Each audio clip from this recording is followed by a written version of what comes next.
જય ગૌ માતા, જય શ્રી રામ, જય માલધારી.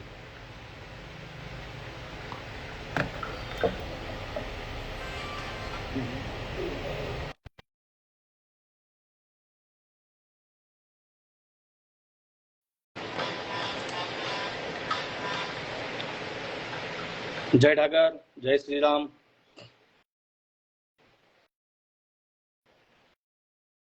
દિનેશભાઈ અવાજ આવે છે? જી અવાજ આવે છે પણ દેખાતા નથી તમે. હવે હું આપને દેખાઉં છું. હા, તમારો કેમેરો ઓન ઓફ કર્યો ને એકવાર.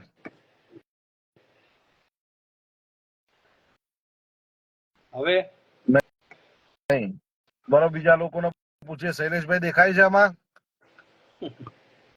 હા તો ભાઈઓને જ પૂછાય ને ભાઈ, બીજું તો હું. સાચી વાત છે.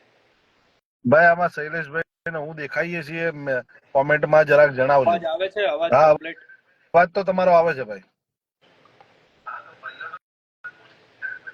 અવાજ દેખાય છે એવું કે છે ભાઈ. બંને ભાઈઓ ઓકે. દેખાય છે ભાઈ. હા હા,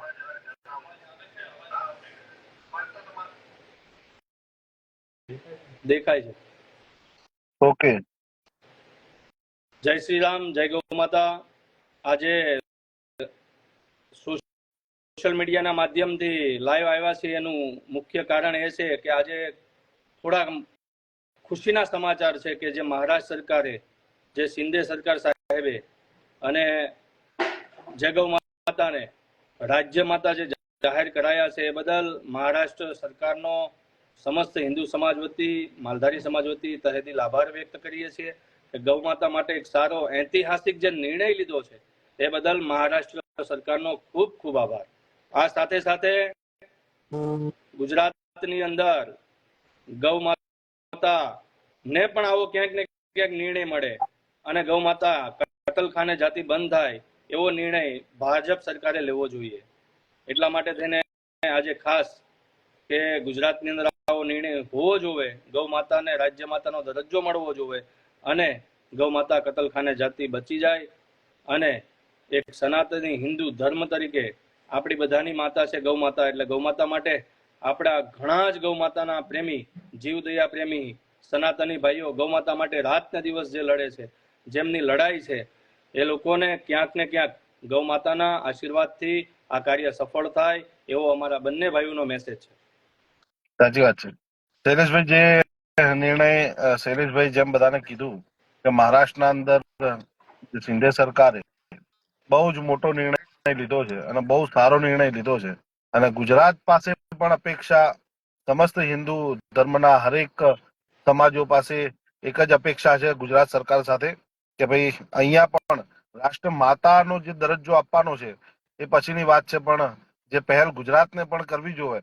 અને આવા સારા કામમાં હંમેશા ગુજરાત આગળ હોય છે અને ગુજરાત પણ એવી અપેક્ષા રાખીએ છીએ કે થોડા જ દિવસોમાં આવી કઈ જાહેરાત આપે, આવું કઈ કરે જેનાથી શૈલેષભાઈ આપણે હમણાં પણ એક નાની વાત લઈ લઉં છું ભાઈ કે હમણાં આપણા જે ચારે મઠના શંકરાચાર્ય બાપુ વિશેનું પણ તમે કાંઈક મને હમણાં ટેલિફોનિક ચર્ચા કરી ભાઈ. હા, એટલે ચારે મઠના જે પીઠાધીશ્વર છે, જે જગતગુરુ શંકરાચાર્ય છે, જે ગૌ માતાને રાષ્ટ્ર માતાનો દરજ્જો અપાવવા માટે ખૂબ જ મહેનત કરી રહ્યા છે અને હરેક રાજ્યની અંદર એમની પ્રતિક્ષણા છે. એ પરિભ્રમણ કરવાના છે. એ સાથે સાથે આવતા મહિનામાં અમદાવાદ સોલા ખાતે એક મહાસભા, ધર્મસભા રાખવામાં આવી છે. આ સાથે ગૌમાતા રાષ્ટ્રમાતા બને એના માટે એ વિચારો લઈને આપણા સનાતની ભાઈઓ વચ્ચે, હિન્દુ સમાજ વચ્ચે આવી રહ્યા છે. તો આપણે બધાએ સાથ અને સહકાર આપવો જોઈએ અને ગૌમાતા રાષ્ટ્રમાતા બને એના માટે પણ આપણે મહેનત કરવી જોઈએ.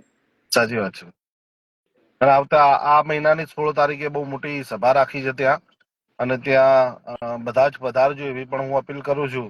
અને હંમેશા ગૌ માતા માટે તો લડવા માટે અમે બે ભાઈ તૈયાર હોઈએ છીએ, પણ જયારે આવા ખુશીના સમાચાર આવતા હોય છે ને ત્યારે અમને બહુ હરખ થતો હોય છે. જેમ એક કે દેશના અંદર દિવાળી જેવો માહોલ હોય એવો મહારાષ્ટ્રના અંદર એવો માહોલ એમને કરી દીધો છે કે ગૌ માતાને આટલો બધો મોટો દરજ્જો આપી અને એમનો લાખ લાખ વંદન અમે પાઠવીએ છીએ. અને શૈલેષભાઈ એક સુરતની પણ એક વાત હતી, જે વાતને કદાચ તમને યોગ્ય લાગતી હોય તો તમે આગળ મૂકી શકો છો. પણ એના માટે આપણે સુરત મેયર સાહેબને મળવાનું નક્કી કર્યું છે. જે પણ જી ગૌ માતા ડબ્બાના અંદર મરી ગઈ છે જી એનું એમને ન્યાય મળે એના માટે આપણે 2 દિવસની અંદર જવાનું છે. એટલે 2 દિવસ પછી જો કોઈ સારો નિર્ણય કોર્પોરેશન અથવા તો ડબ્બાના અધિકારીઓ દ્વારા નહીં લેવામાં આવે તો પછી આપણે એના એ જ યુવાન છીએ જ્યારે આપણે આંદોલન કર્યું ત્યારે નહોતું વિચાર્યું, અને હજી પણ આપણે ગૌમાતા માટે કંઈ પણ કરવાનું થશે તો આપણે આપણા જીવનું પણ વિચાર નહીં કરીએ અને ગૌમાતા માટે લડીશું. 100% ભાઈ, 100%, 100%.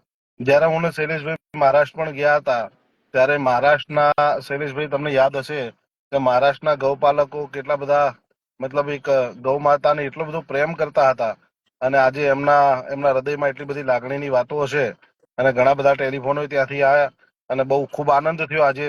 અને આજે જે શૈલેષભાઈ એક બીજી વાત કરી કે અમરોલીના ઢોર ડબ્બાના અંદર આજે 2 દિવસ પહેલા એક વિડીયો હતો જેના અંદર 5 થી 7 ગાયો મરી ગઈ હતી ને મૃત્યુ પામી, અને એ ગૌ માતાને કૂતરાઓએ ફાડી ખાધી હતી.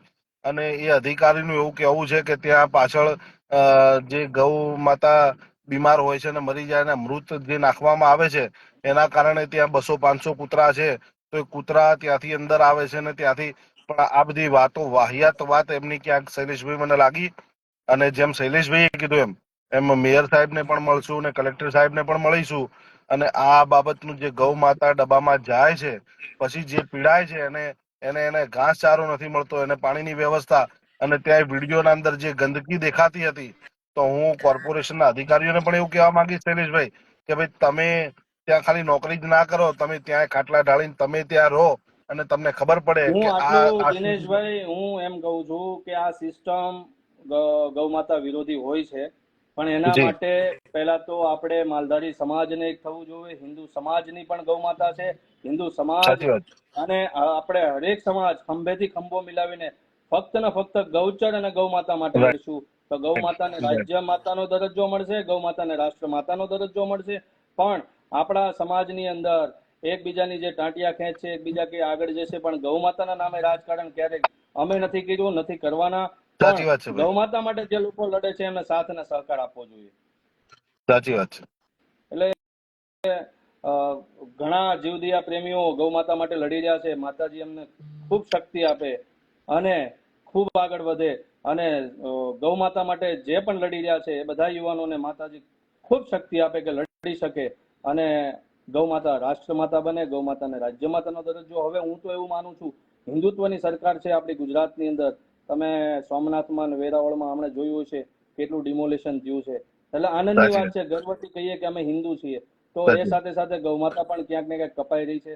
તો ભાજપ સરકારે આવો ઐતિહાસિક, જો મહારાષ્ટ્ર સરકાર નિર્ણય લઈ શકતી હોય તો ગુજરાતની સરકાર 100% લઈ શકે છે. 100%, કારણ કે 100%.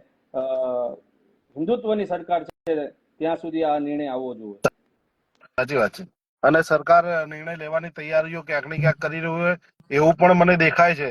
પણ જે આ ડબ્બાની વાત કરી ભાઈ, કે ડબ્બાના અંદરના જે પરિસ્થિતિઓ જે નવી નવી ઊભી થાય છે, નવી નવી જોવા મળે છે, તો ડબ્બાના અધિકારીઓને પણ કહીએ છીએ કે આ જોવાની અમારી આદત નથી અને આ સહન કરવાની અમારી ગૌ માતાની શક્તિ નથી.